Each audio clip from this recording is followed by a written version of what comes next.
Hello, everyone, and welcome back to Game, Develop, Repeat. I'm your host, Chris, and in today's episode, we are talking about getting stuck, being stuck, slamming your head against a wall repeatedly on the same problem, and trying to make progress with it.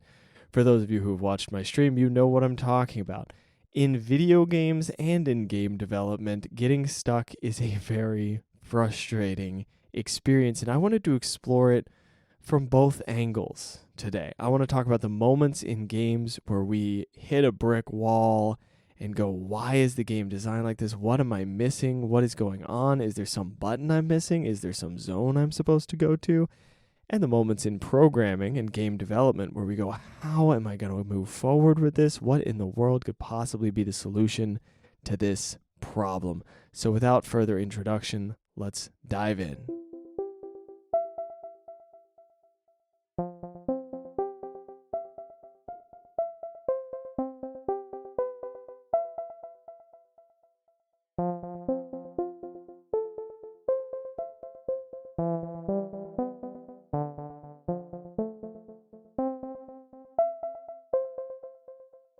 Do you remember the last time that you got properly stuck in a video game?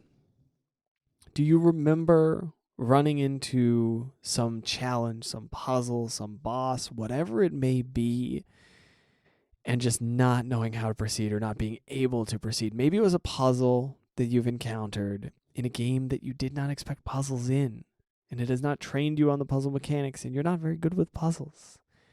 I may be talking about myself here. I'm not very good with puzzles.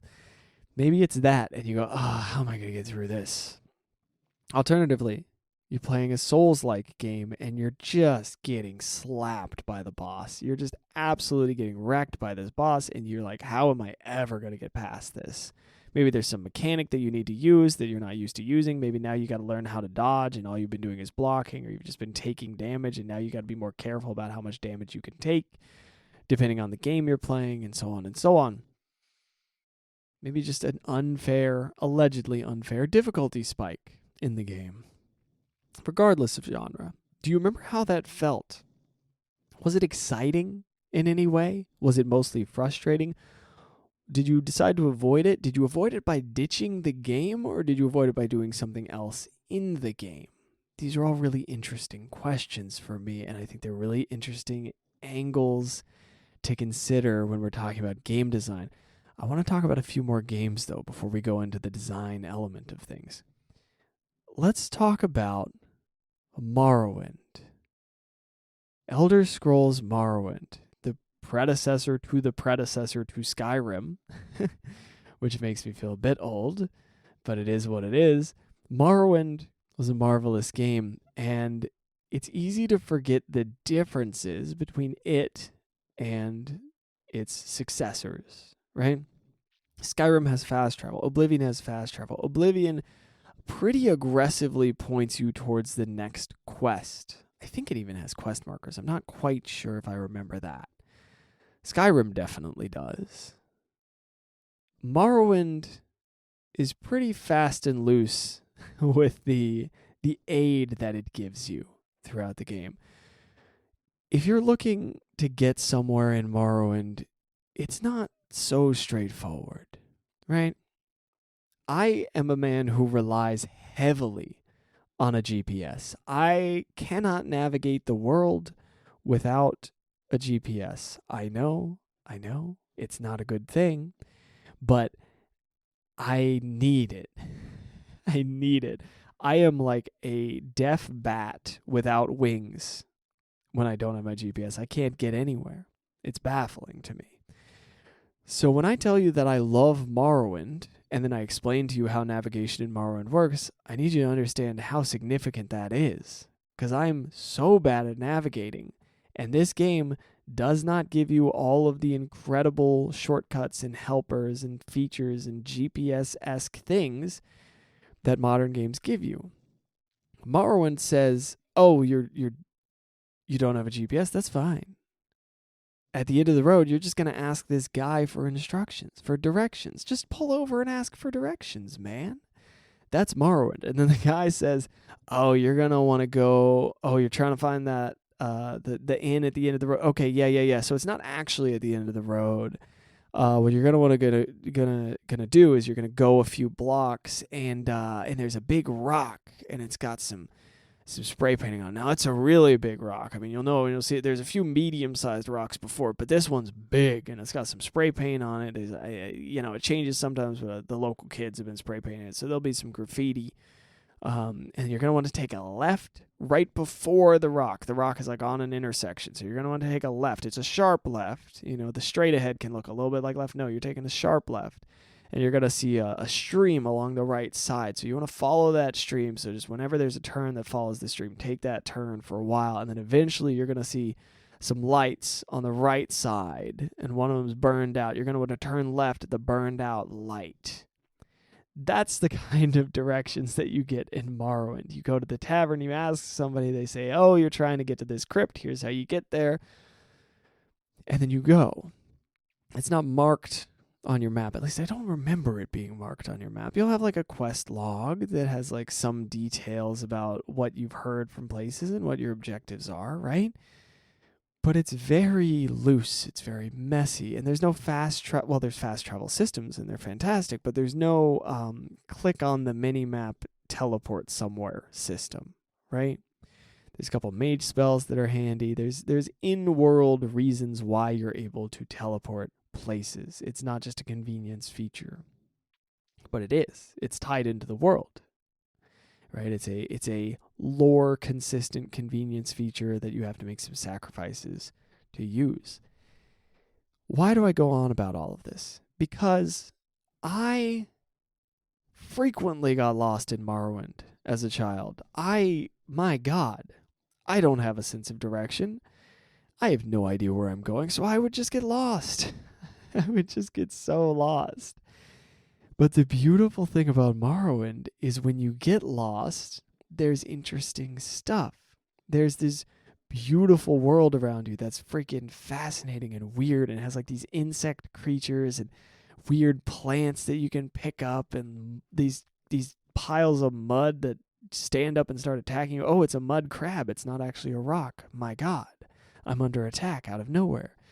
There's all of these marvelous things about this game, and I say it's beautiful. It's aged, it's old, it's clunky looking. You can see all the polygons, but the art direction is fantastic. The creative energy behind it is beautiful, and the lore built into the world is fascinating. The interactions that you have with NPCs are fascinating.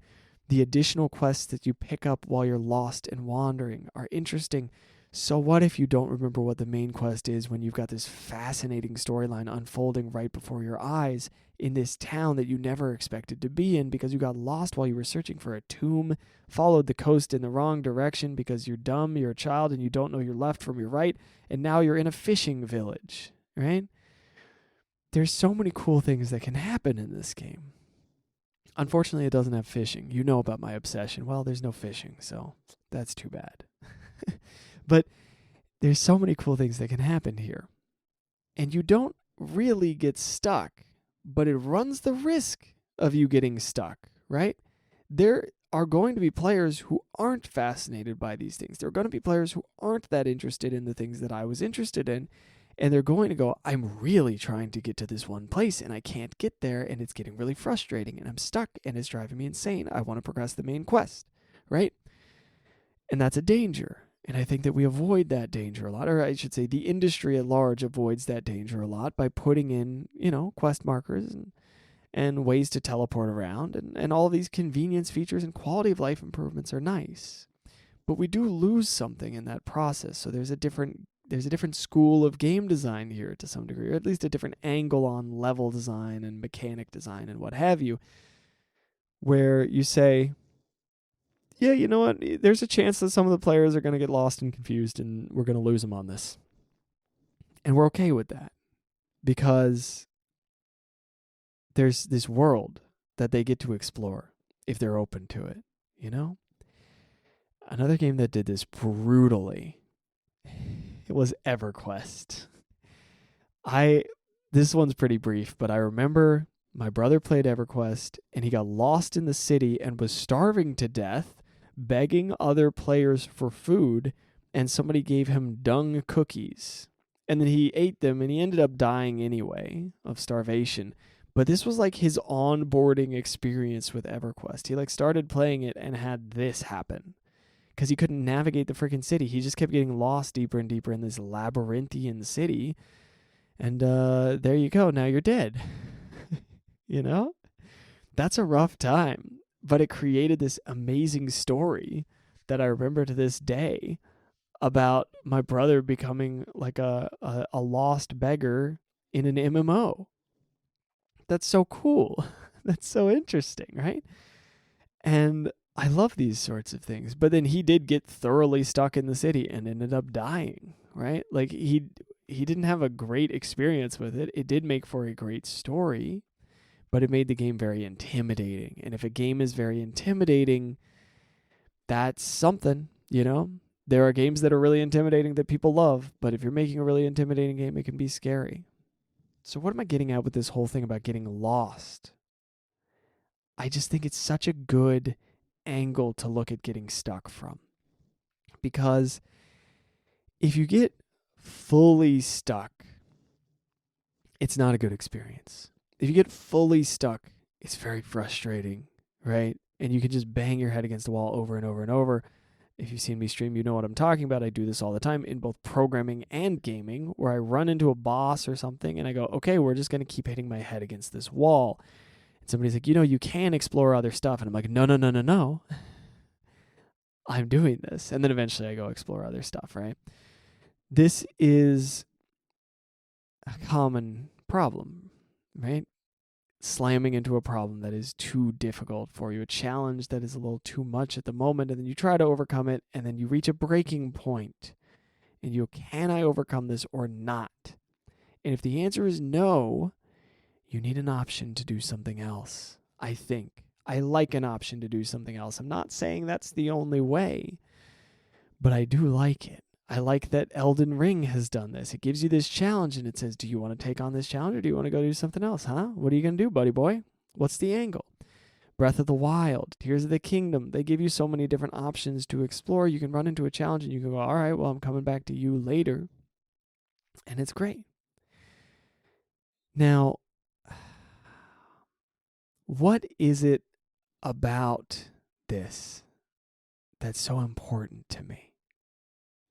What is it about getting stuck that appeals so much? It's because conquering that stuckness feels so good, and not having the opportunity to get stuck and then conquer it is not something that I like. I kind of, there's the adventure line thing of like, here's exactly where you go next. And it's completely valid and a legit way to design a game, and it's just not, I enjoy it in a different way, right? If I'm following the adventure line, if I'm going exactly where I want to go, I'm pulling that line from the Stanley Parable, by the way, with the adventure line thing. Strong parody, very good. Excellent game. If I'm following the adventure line, I don't get that deep satisfaction when I conquer something unexpected or when I get confused and then figure it out. If the game is constantly presenting opportunities for me to get confused and figure it out, then I get to navigate it a little bit more. I get to enjoy that process. And there's something just so deeply relatable and satisfying about that. Even if it's, I'm going to step away from this and then come back to it, it feels somehow profoundly immersive. And I think that that's worth considering when we're considering game design.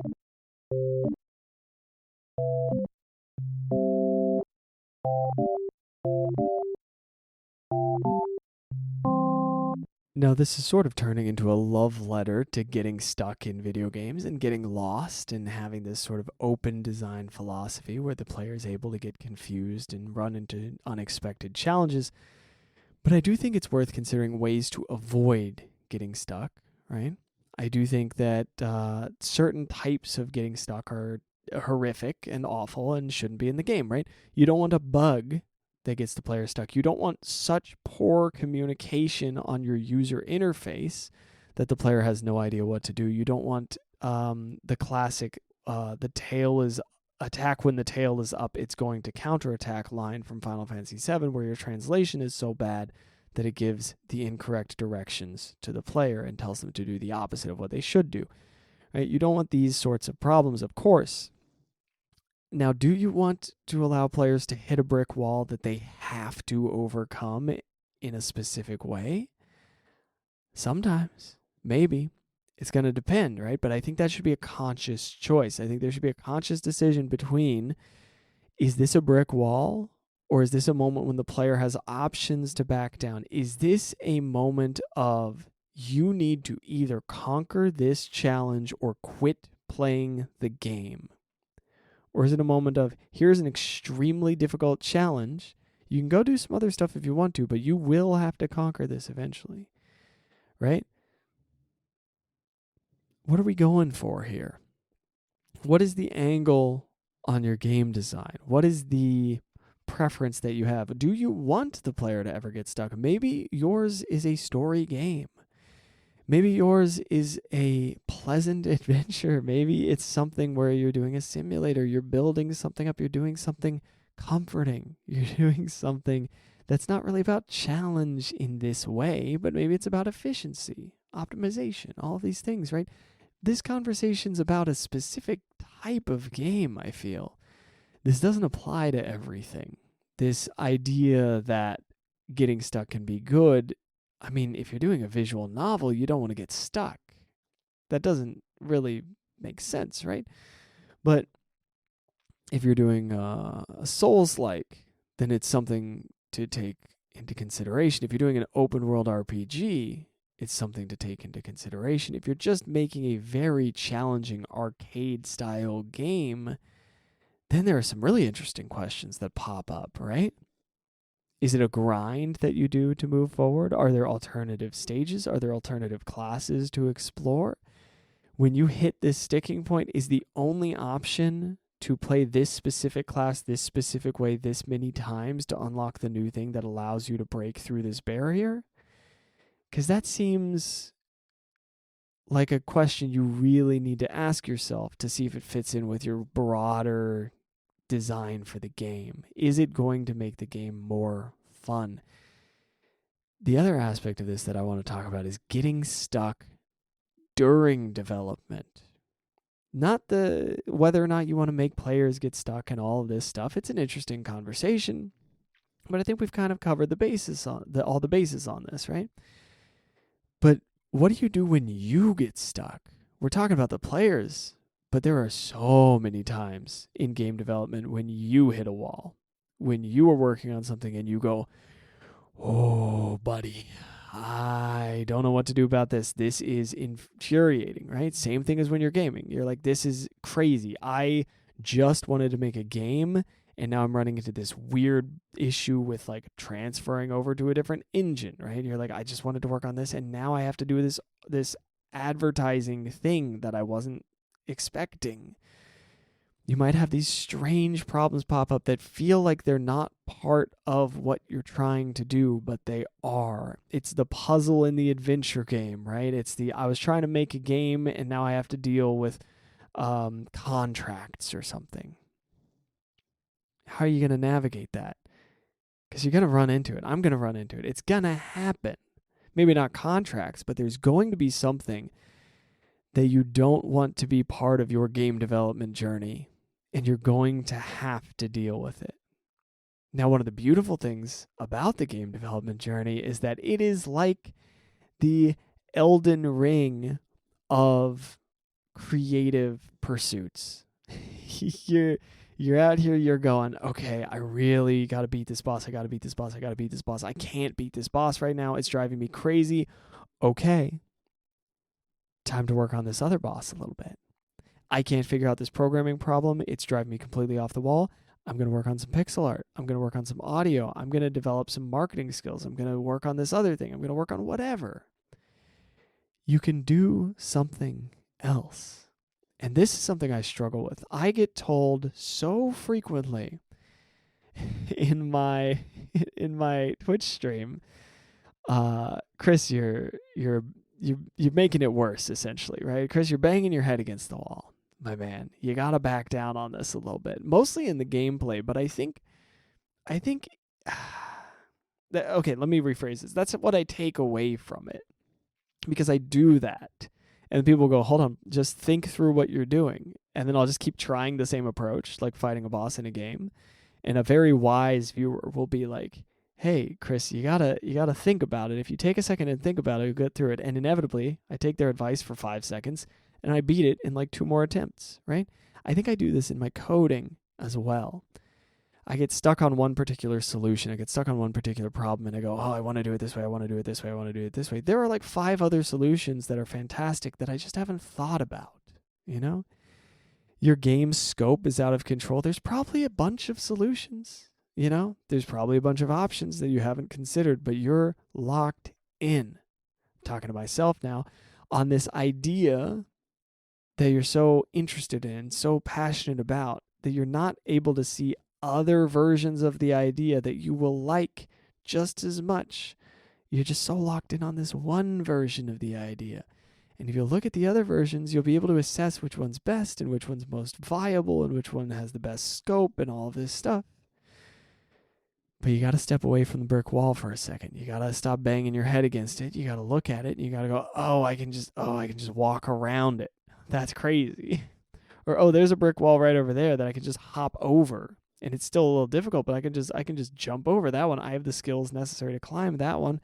That one has good handholds, right?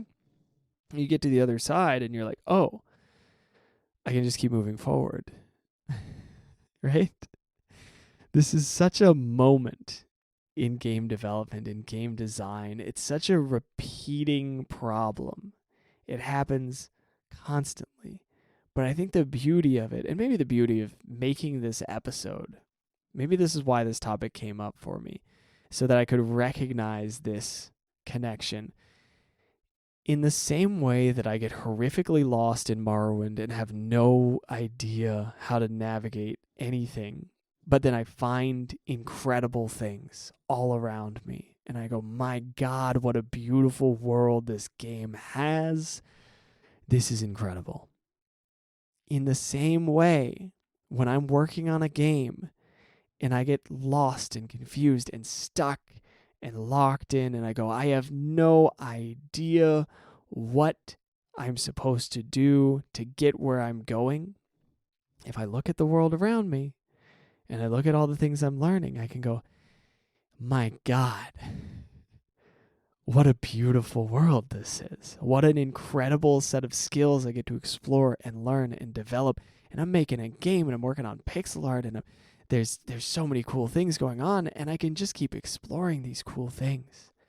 I don't have to get locked in on finding that one quest that I was looking for when I've run into this interesting little fishing village, right? I don't have to lock in on solving this one programming problem that I'm so locked in on, when I can start exploring this additional thing, complete it, and then come back around. And maybe now I'm in a better position. Maybe now I can see it from a different angle. Maybe now I have a deeper understanding of the world around me. There's some landmarks that I recognize. And now when I hear the instructions, oh, do this to fix your code, I go, oh, I know what that is now.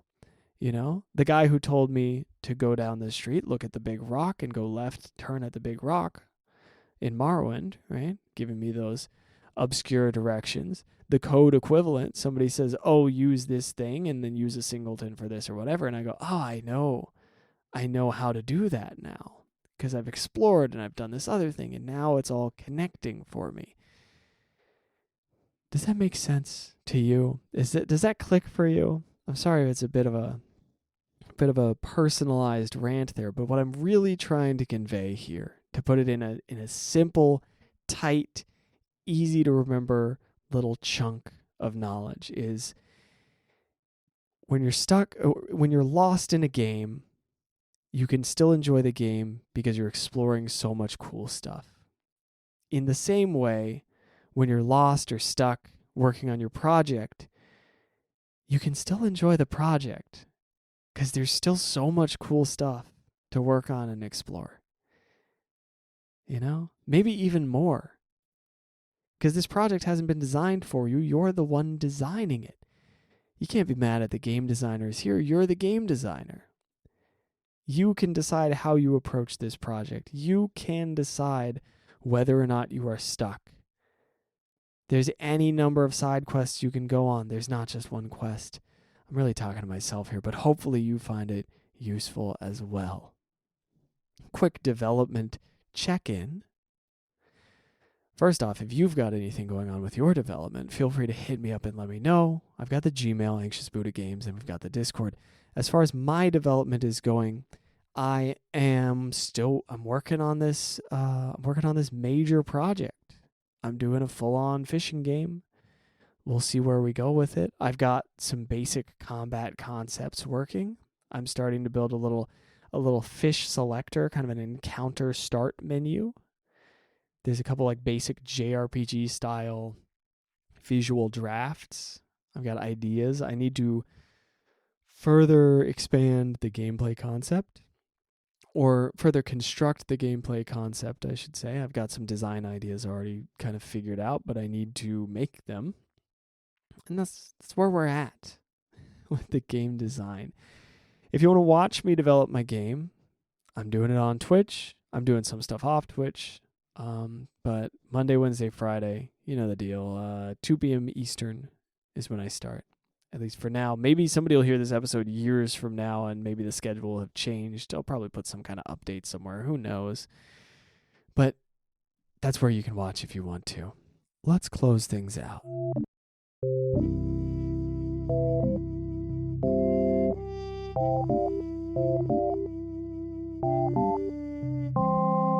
Two questions for you this week. First one, what creative challenges do you enjoy? So let's say in games you enjoy going up against a Dark Souls boss and grinding and getting better at beating it. What would be the creative equivalent of that? Do you enjoy working on a pixel art perspective thing? Do you enjoy working on code? For me, at the moment, the thing I'm enjoying a lot is coding. I'm enjoying learning new things in code, solving little problems, figuring out creative ways to work through something. And I'm starting to really enjoy design problems too, though they're a different kind of challenge. They're exciting though. They're interesting. Next question is, what can you safely explore when stuck? So you're working on game dev, you hit a problem, you're fully stuck. What can you do that is not going to sidetrack you so fully, right? It's not like a new main quest, but what's a nice tight side quest that you can go into? Is it just a little pixel art? Is it a little bit of modeling, 3D modeling? Is it a little bit of music work? What can kind of help you pivot and remember how cool this thing that you're working on is and how enjoyable the project is for you? I think for me, pixel art's usually a pretty safe one. Pixel art, or maybe just working on some music stuff. You know, going in on other elements of the game can be nice, although sometimes the coding can get rather messy. But there's so many options, so I guess it depends on the moment. But I think pixel art's usually a pretty safe bet. I got no tip this week. That's everything I have for you this week. That's the whole thing, right? I'll see you all in the next one. It'll be another week.